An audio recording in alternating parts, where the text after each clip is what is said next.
Hello guys, Nato Ace here, and September 13th, 2022 is an interesting day because not only there will be a Nintendo Direct, but as well a state of play. So with that said, this particular thoughts is going to be something interesting for me because it will be a double feature. I want to emphasize that this particular day you have two showcase from two different companies. So yes, I'm gonna give my thoughts on the Nintendo Direct as well as the state of play. So the first part is, of course, going to be my thoughts on what I am interested on the Nintendo Direct that they showed. And yeah, there are some, especially my favorite genre, Japanese role-playing game with anime waifu. So I'm going to give my thoughts on that one and then state of play. So it could be long, so timestamp is going to be on the description box. So with that said, before I give my Nintendo Direct, I want to give my thoughts on the Japanese side, what they kind of showed that unfortunately is going to be exclusive to that country. So on the Japanese side, they showcased two games that wasn't on the American side of the Nintendo Direct. So first is Elements with Emotion from Square Enix. I get some sort of visual novel meet turn-based RPG. Kind of looks different. So the other one is called Easy Come Easy Golf, which is actually was on Apple Arcade, made by Clamp's Hand, which are the people behind Everybody Golf 2 all the way to 6 and the VR. So yes, for people who don't know that, Everybody Golf 1 was Camelot, and then ever since it was Clamp Hand. So now this is their own game, not associated with Sony, but you know, it is what it is. And this one actually is, as of right now, on the Nintendo Switch worldwide. So with that also, they had some montage of games that are not in the West. So they showed Sonic Frontier, they showed DioField Chronicles, they showed Overwatch, they showed some other games. There's a lot of them, but they showed some game that chances are there might not be in the West, such as, first of all, Dragon Quest X offline. That game's probably not gonna come.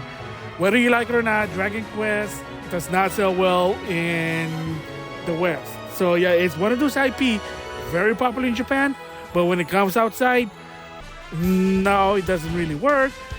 And vice versa with Idea Factory International with the Neptunia game. They're more popular in the West than in Japan. I mean, it's kind of obvious why there. So they also showed like the spin-off to Dragon Quest 11. They showed Dragon Ball Breaker, that weird survival. 4-player has to be the survivor, and then one of them either Frieza or Cell, I don't know. So it's kind of weird that some of the montage showed here is not in the West. That, well, it's still going to come out in the West eventually though. So my guess is Tokyo Game Show. So like I said, this week is the Tokyo Game Show week. So they're probably gonna pump out there, and probably more info is gonna come. And again, there's still the state of play. So we just have to wait and see that one. So yeah, so those are the different, not so much to some extent from what I heard, but the montage, yeah, it's a bit different. But most of this game, except for Dragon Quest 10 offline and Elements with Emotion, chances are very slim to come in the West. Now, this will be the main event of my thoughts. First, the Nintendo Direct of September 13th, 2022. The rumors once again are true, and that is there is going to be a new Fire Emblem subtitled Engage. So it's Fire Emblem Engage, and this was actually developed not only from Tecmo Koei, but as well with Gus. So this is the one that people were talking about in the rumor that gonna have an art style of Gus and the aesthetic, while the gameplay and the development are Intelligent System and Tecmo Koei. And yeah, so it is a rumor that the hero is gonna have a dual color hair. So some people call it Joy-Con boy or Joy-Con girl because of the hair. And the main thing for this one is that you get to call a past Fire Emblem character as spirits and boost your power. So kind of like if you're following Tokusatsu, Kamen Rider decade when Kamen Rider has the power of the other Kamen Riders. So something like that I can't remember, but at least, hey, it's sort of a Fire Emblem All-Star there. And it will come out January 20th, 2023. So a lot of this rumor are true, but there are some main games that did not come that been talked about as a rumor, but I'll talk about that later. So the next one that caught my eye to some extent is It Takes Two from EA, now on the Switch, releasing on November the 4th. So once again, it's one of those options are there. Yes, you can tell by the trailer that the frame rate is 30 frames. And I was even surprised why this game never came out before. But hey, at least better late than never. So now, not only just on console, Steam, now it's also now on the Switch. So a lot of these games are ports. And at least finally, if you're a person that only have a Switch, there you go. There's your option there. Next one is, I'm not a fan of the franchise, but again, interesting what the situation is. And that is Fatal Frame Mass of the Lunar Eclipse. And apparently this is the 4th installment of the game. Never came out outside of Japan, so now it is. It's gonna be in all the platforms for this one again. Good, especially PlayStation, because that's my preferred console, I know. And that will come out in 2023. Not much thoughts about this one because I'm not a fan of the Fatal Frame franchise there. So the next one, I might get this in the long run, especially the game. So they announced Volume 3 of the Xenoblade Chronicles 3 DLC. So they're gonna have a new hero, and this one's a robot or mechanical. They're also gonna add some new mode, challenge battle. Again, I have to play the game. I've been trying to play the other two. But the funny part is that I'm more focused on playing on Final Fantasy 12 because when I came back to the game, I treated it like playing a Xenoblade Chronicles, like, oh, now it makes sense. There you go. But eventually, I still have to finish the other two. And this DLC is going to come out on October the 3rd. So the next one is very, very interesting here. So if you ever played the rhythm boxing game, then you know what it is. For people who don't know, they're sort of a Fit-esque exercise type of game. So it's some, exercise genre. They're not bad. I play them. If you have the time, if you're willing to take the energy, there you go. So yeah, if you can find a game for cheap, those rhythm boxing game, you should try to get them. They're fun. They're actually fun and good health, especially, play it with the jump rope game, which is free, and Ring Fit Adventure. So anyway, the reason I'm talking about this now is, of course, if you're watching Direct, now they have Fitness Boxing Fists of the North Star. Yes, so if you're a fan of Fists of the North Star, you're a fan of Kenshiro, then you're gonna probably buy this game because, believe it or not, there is an arcade that does the same thing. So now you can do it at home with Rhythm Boxing. So at first I thought it would be a DLC for Rhythm Boxing 2, but that wasn't the case. So it is what it is. Probably gonna be $50 because those games also started at $50. Anyway, it's gonna come out on March 2023. So, oh my gosh. That'll be awesome also if they have the song, especially You Are Shocked, in one of the famous songs for the Fist of the North Star. So, another one, not interested, but surprisingly it ported to the Switch, and that is Tunic. So, for people who don't know what that is, it's sort of a Zelda-esque 3/4 quarter view game. It's actually hard, and the puzzle is actually hard because the whole point of this game is when you start the game, you don't know what to do. And the only keys are when you read the manual, they're going to tell you what to do. So I did play this game in Game Pass, 60 frames. Couldn't really get far, wasn't interested about it. But hey, for people who are a fan, there you go. Again, on the Switch, option is there. So yes, the frame rate's probably going to be cut in half, but it is what it is. You can't have your cake and eat it too. Yes, a lot of people already been saying, need a new Switch, a powerful Switch, XYZ Switch, Switch Deluxe, Super Switch, Switch yada yada yada yada yada. Eventually it will come there. Trying to be patient, but at least you have something here. They are compromising whether they're gonna cut the frame rate or they're gonna have a cloud. I know a lot of people hate that to heck, but like Mighty Number 9.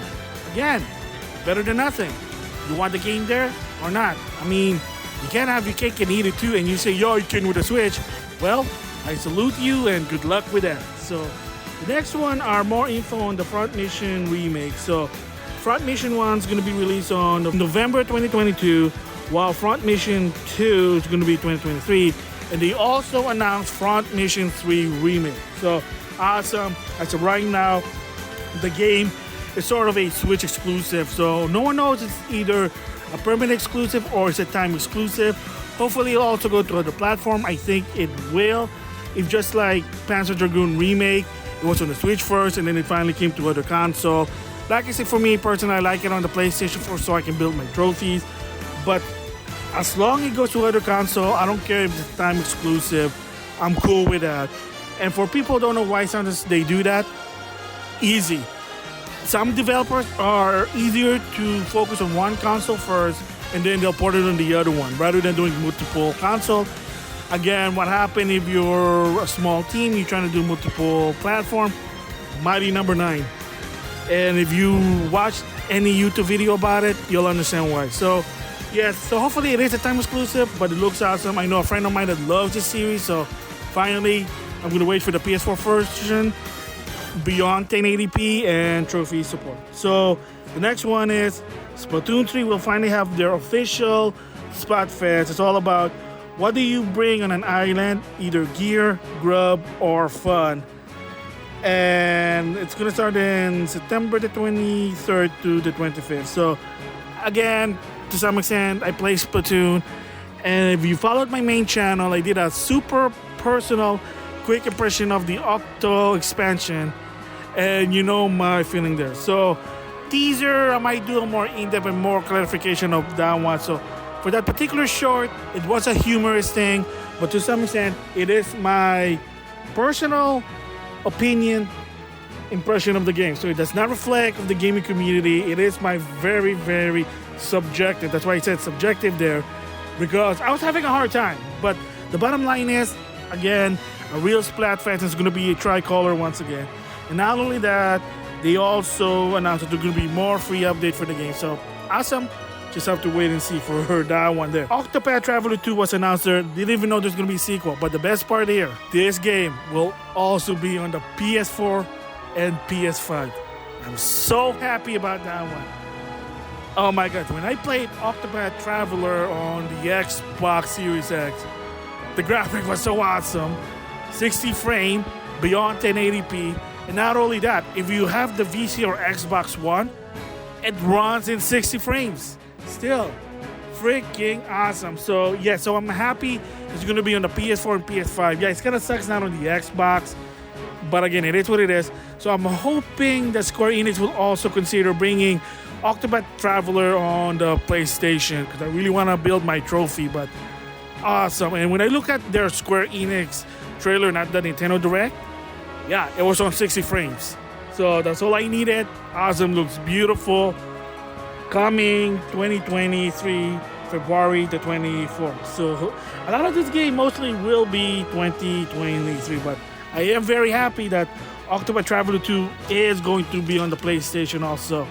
Awesome there. So, speaking of Square Enix, Final Fantasy Rhythm Theater final bar line. So, it's supposed to be the third and the final game for this Final Fantasy Rhythm game. I have the one on the 3DS, the second game, really fun. And the best part here is that they're going to have DLC for other Square Enix games. So, that's going to be interesting. And again, another good part about this one is multi-platform. It's not a Switch exclusive. Don't get me wrong, I love Switch, I like Nintendo games, but for me personally, when I buy a Switch, I want to play my Nintendo games, but that's it. That's just me. Easy, because that's all you can play all those Nintendo games, and at least it just kind of gives me a reason to, well, play them even without trophies, because for whatever reason, Nintendo still refused to add trophy support on the Switch, but whatever. So that's going to come out also 2023, February the 16th. Rabbids and Mario Sparks of Hope gave more information, and there's going to be a deluxe version with weapon skin and new weapon. I played the first one, not really my cup of tea, but I know it's good. And of course, in the Ubisoft Forward, they also revealed that one of the DLC, which is going to come out in 2023, Rayman's going to be in it. But the game itself is going to come out in October the 20th. So I know a lot of people like it, so that's kudos to them. But for me, yeah, it is what it is. But I might get in the long run when it gets cheap. And then here's another best part here. are more N64 games going to be coming for the Switch Online expansion pack. Pokemon Stadium 1 and 2, Mario Party 1, 2, 3, Excite Bike 64, Pilot Wings 64. So, awesome, more N64 games. People thought what's going to be done. And yes, there are no third-party games as of right now to some extent. They're probably working some deal there, but you're going to have to add those third-party N64 games to some extent. I know there's not a lot of library for the N64 when it first came out. I make credit to the PlayStation, let's just say, because, well, like you say, PlayStation beat the N64. But bottom line is, awesome new games there. First of all, the downside here is that Pokemon Stadium 1 and 2, there's no feature of the Pokemon able to transfer from your Game Boy to the Switch Online version of Pokemon Stadium 1 and 2. Maybe in the long run, there have been a lot of rumors that they are going to try something. Even Emily Rogers said there are some rumbling rumors once they have the Game Boy and Game Boy Advance or the Switch Online. But for now, they're just saying no. So again, any update, they can see whatever. We'll have to wait and see. But the big one here is GoldenEye finally going to come out on the Switch Online for the N64 with online play. But at the same time, it will come out to the Xbox consoles. Downside, the Xbox version does not have online play, so it kind of sucks because I'm not really a fan of first-person shooter or GoldenEye, but I know people who went goo gaga for this. They really want to play it. I mean, at least it's there. Best part, also in the Xbox, if you have Rare Replay. Usually, now it's $8 on sale up by the time it's recording. If you get it on Rare Replay, you get this game for free. So I have Rare Replay, so I'm going to have to wait and see. It's not going to come out until 2023 for GoldenEye. So that is good that more N64 games are coming out. Bad news is no info on the Game Boy or Game Boy Color, Switch Online, or heck, even GameCube. There was a lot of rumor about it. Right now, nothing, nada, nope. So kind of bummer to some extent, but again, it is what it is. Various Daylife, an Apple Arcade game, is now going to be on Steam and the Switch. Hopefully in the PlayStation again, because I want to get my trophies, but it's out now. It's a game good. Sad to say, I did play it on the Apple Arcade, and I don't think a lot of people are going to have fun with this one. I did try to play it. It's kind of a bit hard, but it is what it is. So we'll have to wait and see if there's going to be a PS4 version there, but it is, kind of suck that it's not. So the next one is more characters and update for Mario Striker. This I'm adding Pauline and Diddy Kong plus new stadium. So yeah, the controversy about this game is for $60, it's bare bone. Oh, you get free update. Again, that's fine and dandy, but if you're a person that don't have online or internet in your house, you're kind of screwed. Just saying there. And you say, well, in this time of age, people should have online. Again, true. But there are people who basically are quote-unquote off the grid. So one of them is not having online, just saying. But again, I don't know what Nintendo doing with the sports game. Kind of weird, but it is what it is. What do you think about it? At least you got more content there. So, Alchemist Ryza 3 been announced. Coming February 24, 2023. Again, I barely played any Gus game. Mostly the reason is no English dub. Like I said, Tecmo Koei Gus, they're in the aim of not adding English dub anymore. They did kind of do a survey, but they're just looking into it. And again, I said it before and I said it again. The only reason is, yes, you can release the game early, but mostly is that to cut costs. I already talked about this rumor that there was a long time ago in a financial report that one of the investors said, why aren't you adding English dub in their game?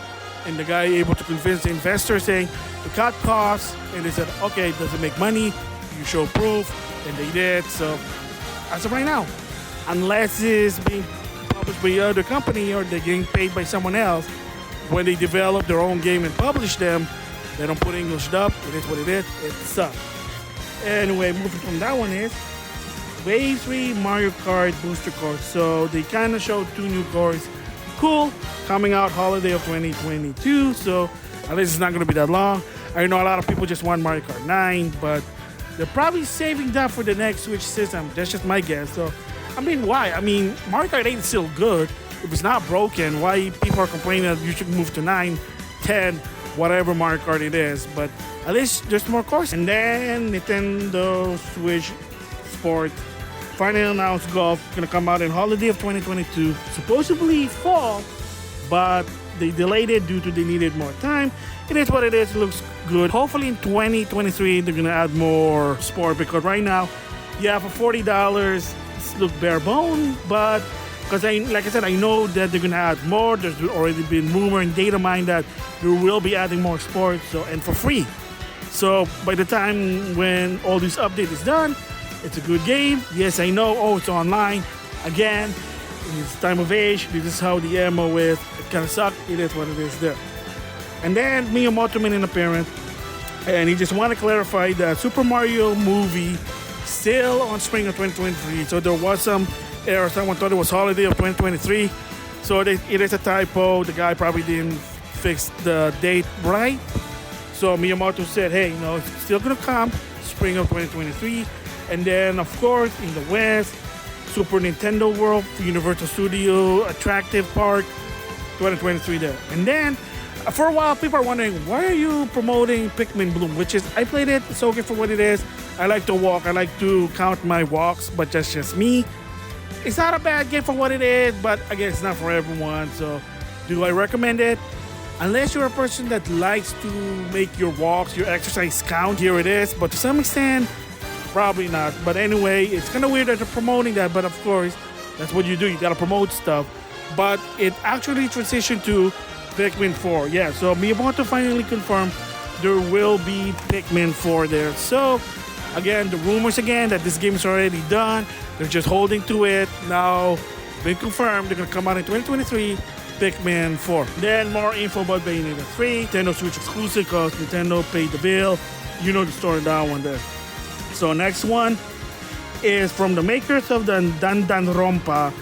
Raincoat is sort of a horror puzzle detective game. And it kind of looks interesting for what it is. I still have to play those Danganronpa game. And it will come out first on the Switch in spring of 2023. However, don't fret. This is also a time exclusive. So, again, I mean, it's better than nothing, like I said. So, I can't blame that the time exclusive. So, I mean, there have been a lot of games. Remember, this Gaia 6 was a time exclusive to the Switch in the West. So, now, by the time it's recording, the game is out on the PS4 and PS5. Octopath Traveller 2, again, like I said, multi-platform. River City Girl 0, out now by the time it's recording on the PS4, PS5, Xbox. Again, time exclusive. It's okay in my book. As long as it comes out, I'm okay with it. It kind of sucks to some extent, I know, but it's better than nothing. Like I said, not everyone can develop game multi-platform, and maybe to some, they paid exclusivity. Yes, it's a dick move, but it's not illegal. Just saying that. So we'll wait and see how this game goes. And then more info and a date for Final Fantasy VII Crisis Core Reunion. And it will come out in December of 2022. So kind of like a prelude to Final Fantasy VII Rebirth. So can't wait for that one. I'm going to probably buy this again. I already played on the PSP. Fun game. And then Radiant Silvergun. So the announcement is going to be on the Switch for $20. Out now. Will it be on other platform? Maybe. I'll just have to find out. Tales of Symphonia Remastered 2023. Whoopie-doo. Believe it or not, not really my cup of tea for this particular Tales of game. I like Tales of Grace F, Delia 1 and 2. I had fun that one.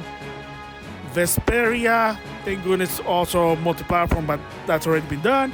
Of course, going to be working on Tales of Arise. PS5, Xbox Series X, best part there. Performs really good, 60 frames. But anyway, back to Symphonia. I don't know why they're remastering this. Must be popular. Because I know in the beginning it was a GameCube exclusive. And I think the history behind it that Nintendo wanted some sort of exclusive for a Tales game. So they did this. They actually went to the PS3 like later on. So there's also a PS3 version. Except the frame rate was cut in half due to PS3 cell processing architecture, which is hard to develop there. But yeah, now it's going to be multi-platform for this game. Sure, why not? So, kind of weird it's only the first game. So, what after the second one, which is, I hate to say it, that game's not as good as the first one. I played it, but never really finished it. I mean, it's not a fun game for me. I did finish the first Symphonia game on the GameCube in its OG console, but different story there. Anyway, I digress. And then, surprisingly, celebrating the 30th anniversary of Kirby returned to Dreamland Deluxe. So, it's a remastered game of the Wii. Fun game, very simple.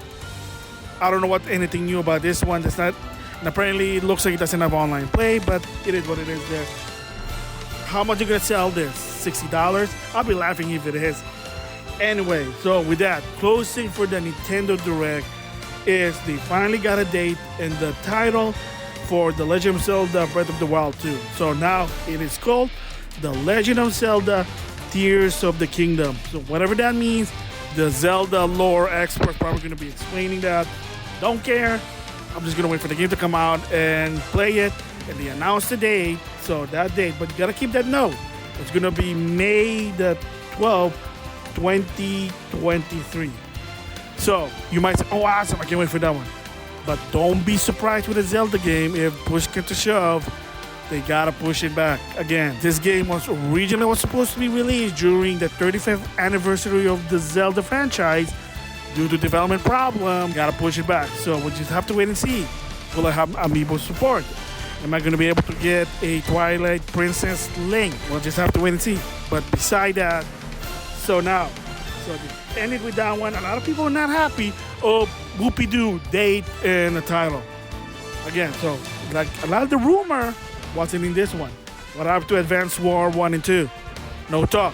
Understandable because of the real life situation. What about the rumored Metroid Prime Remastered? Jeff Grubb, a leaker, said, I guarantee it's going to come out by holiday of 2022. Not on the Nintendo Direct. Maybe there's going to be something else. Another one. The Switch version of The Legend of Zelda Twilight Princess and Wind Waker HD. And it's going to be either a 2-pack or they're going to sell it for $30. Who knows? No show also in this Nintendo Direct. So, like those two big rumors. Metroid Prime Remastered. The Legend of Zelda Twilight Princess HD, Wind Waker HD. Not in the show. And Jeff Grubb said that he's very, very sure and firm that Metroid Prime Remastered is going to come out this holiday of 2022 or he'll shave his head. That's how confident he is. So, what happened? First of all, if you notice a lot of this announcement, what's the Nintendo major holiday game for 2022? Right now, there isn't. Again, who knows? Maybe it is that Metroid Prime. Maybe it's the 2-pack Legend of Zelda HD. Who knows? So, my hypothesis for this one is that there might be another Nintendo Direct mini showcase. Maybe in October, maybe in November. Who knows? Maybe it's going to be Twitter drop. So, again, it's still 2022. It's just September right now. So, there is still 3 months before 2023 there. Just saying that. So, anyway, my thoughts of the Nintendo Direct right now. It's awesome for me. A lot of Japanese role-playing game with anime waifu. Beautiful. And I got to give credit to Spawn with what he said. It kind of showed that it's sort of a Tokyo Game Show theme. It kind of makes sense because if you don't know, this week, it's the Tokyo Game Show of 2022. So starting probably Thursday night, morning, Friday, because of the Japanese time. Again, we'll just have to wait and see that one there. So with that said now, the next one I want to give my thoughts on is the State of Play that also happened September 13th, 2022. And now we're gonna go to the State of Play, and oh boy, I have to admit, they showed some surprises. Yes, 20 minutes, 10 announcements, and yes, some of them are not Japanese games, but the idea is that they're showcasing some games that also could be released in Japan for some of it. So anyway, right out the bat, Tekken 8, so it's confirmed. So this one apparently is going to be on Unreal Engine 4. Right now they only show Jin and Kazuya. Are they going to be returning characters? Is this going to be the very first console exclusive Tekken rather than in arcade? Who knows, but yeah, so there you go. So I thought it was going to be on the Game Awards, but I guess not. Probably more gameplay in that one. And of course this game's not going to be coming out like somewhere in 2023. It could even be a 2024 game. And a lot of these announcements are 2023, but yeah, there are some that are 2024, but it is what it is. So Tekken 8, confirmed. PlayStation 5. So I'm going to guess also it's going to be on the Series XS and then PC. And of course, this is not going to run on the Switch. I mean, it looks like a lot of it are in-game to some extent. And yeah, in my opinion, I don't think it's going to run on Switch unless they do a cloud version. So anyway, moving from that one is a Star Wars VR game. So there was already one with Darth Vader. So this one, you're trying to be a hero and you play as a droid, but it's sort of kind of just, okay, it is what it is. Not really interesting to me, but I just want to give a bit of thoughts about that one. And then the next one, oh boy, I'm surprised they actually did this, and there's a lot of history about this game. And it's called Like a Dragon Isshin, but aka during the PS3 era, Yakuza Isshin. So this is a Yakuza game that takes place in 1800 Japan, and for a while, ever since the release of Yakuza 5 and then Yakuza 0, a lot of the Super Yakuza fans, they've been practically begging to release this game. And then at the time, Sega and the people behind the Yakuza series said, well, if we're gonna try and localize this, we'd rather just do a Kiwami style or a remake like they just said there on the showcase. So, well, there you go. Years later, guess what? They finally did it. It's gonna be on the PS5 and Series XS to some extent. I mean, kind of just makes sense there. So, Legacy of Hogwarts, their open world Harry Potter game that takes place before Harry Potter is, well, to some extent, this game's not going to come until 2023. They did delay it. And what they show on the trailer for this state of play is they showed a content exclusive only for the PlayStation. Content exclusive for consoles, they pay for it, you know, like Spider-Man and the Avengers. Now this one, yes, it is kind of assy because what if it's on Nintendo or Xbox and you're a Sony supporter, then I can understand that. So, yeah, there's a good or bad thing about it, but it is what it is. It's a business. Warner Brothers game, accept the money from PlayStation. And, yeah, so if you're going to buy Hogwarts Legacy, chances are, if you have a PS, a reason to get it on that platform. Yeah, it sucks, but, again, it is what it is. They also introduced now PlayStation Stars, which is their reward system. So, I mean, I just have to read it on the blog. And it's supposed to start coming out the end of September in the Asia region, and then around the world eventually, like in October and so. But again, it is what it is. Kind of interesting. If it's going to integrate it with the trophy support, that would be awesome. But again, time will tell there. So anyway, the next one is another Japanese game called Syn Duality. So you play as either a pilot or a robot, and it just looks like, kind of remind me of Anthem, just walking around, shooting. Oh, heck, it could even be like Gears of War, but, you know, it is what it is. So, a new IP at least. So, the next two one are actually Sony IP games. So, this is the reason why, it's a PlayStation exclusive, because it's published by Sony. So, if Bayonetta 3 and Astral Chains are Switch exclusive because they published the game, it goes same thing with PlayStation with these two games because Sony are publishing this too. So the first one is Project Eve. They finally gave a title, and it's called Stellar Blade. So it's developed in China, and there was a controversy when we first showcased this in the earlier state of play. And the controversy really is that the main character that you play is she's a hot, sexy, very tight spandex female warrior that to some extent you can see her buttocks, and some people did not like that. There was even some conversation saying what's so offensive about this game. It's just a M-rated game, so it's like Devil May Cry and Bayonetta. Why is it so like people are irked about it? And there was some political conversation, unfortunately. The gist of it, some people just say they feel uncomfortable. Like, I'm a guy, so but it did show more about the gameplay and the story, so it looks interesting. Not gonna come until 2023.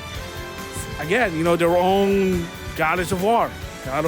Remember Heavenly Bait, whatever happened to that one, but again, the new one now, Stellar Blade. So another one, they team up with Tecmo Koei and Team Ninja. So another Ghost of Tsushima type game, and it's called Rise of the Ronin. Takes place in 1800 Japan, and I guess you're gonna be a Ronin.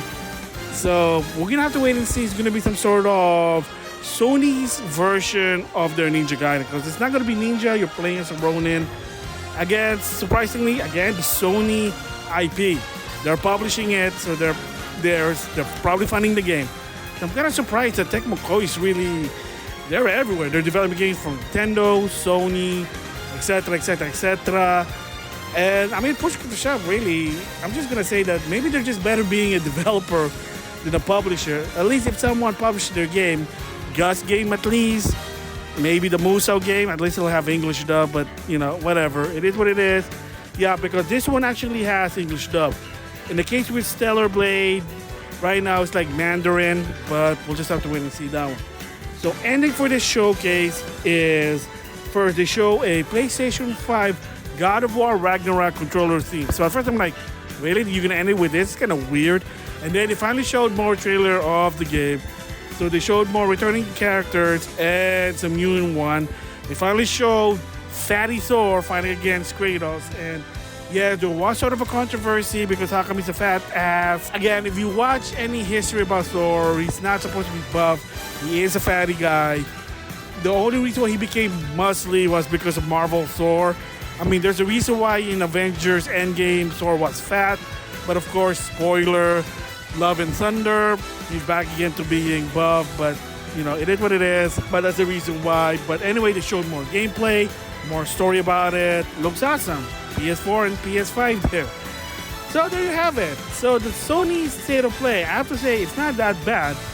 10 games rapidly for 20 minutes.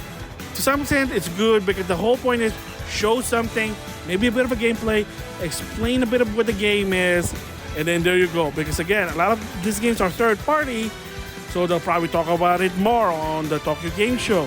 And for the other games, maybe a future State of Play, because some of these games, like I said, 2023, but Rise of the Ronin is not even going to be coming out until 2024. So it'll be a while. Because again, remember, Nintendo is the announced game that's sort of from the end of the year all the way to like the first 3 to 5 months of the new year. Versus Sony, they're like, oh, well, it's going to be like 12 months to a year. Heck, 2 years even to some extent. So it is what it is. I mean, you never know. Maybe there will be another State of Play. Heck, maybe a Game Pacific State of Play for the future in 2023. Spider-Man 2, Wolverine, Stellar Blade, Rise of the Ronin, you name it. So it is what it is. Yes, like I said, they did not mention certain games, but remember, there are still more announcements. Just be patient about it. Depends on which camp you are in. Just be patient. They're probably going to tell more info in the long run, so it is what it is there. So with that said, both Nintendo Direct and State of Play, they're both awesome, interesting, worth watching. So if I would give it an impression score for the Nintendo Direct, I'll give it a 7 out of 10. But there are some games there, but to some extent didn't really catch my eye. And in the case with the State of Play, to some extent, nothing personal. I gotta be an 8 out of 10 because there were out of like, wow, I did not see this. Tekken 8, I did not think it would be in the State of Play. Yakuza Isshin, people thought it was a lost hope, but no, they even said it. Unreal Engine 4 worldwide release. So the question is, will it be dubbed? We'll just have to wait and see. And then more info on the PlayStation Star program, which it is. And they also showed new IP. So the difference between the Nintendo Direct, that's why I gave it a 7 out of 10 versus the State of Play, the 8 out of 10 is that Nintendo did not mention any new IP from the first party game. It's been like, oh, there's a Kirby Remastered. Okay, more on Splatoon. Fire Emblem Engage. Yeah, it's a new game, but that's not a new IP. And Pikmin 4, again. But in the case with Sony, we have new IPs. Stellar Blade, that's a new IP. Syn Duality, probably third party, but still a new IP. Rise of the Ronin, new IP there. Just saying there. So anyway, those are my thoughts on that boat showcase. Freaking awesome. Yeah, can't wait for Tokyo Game Show, what they're gonna announce. I'll probably give my thoughts about it on the long run. With that, I'll see you guys later.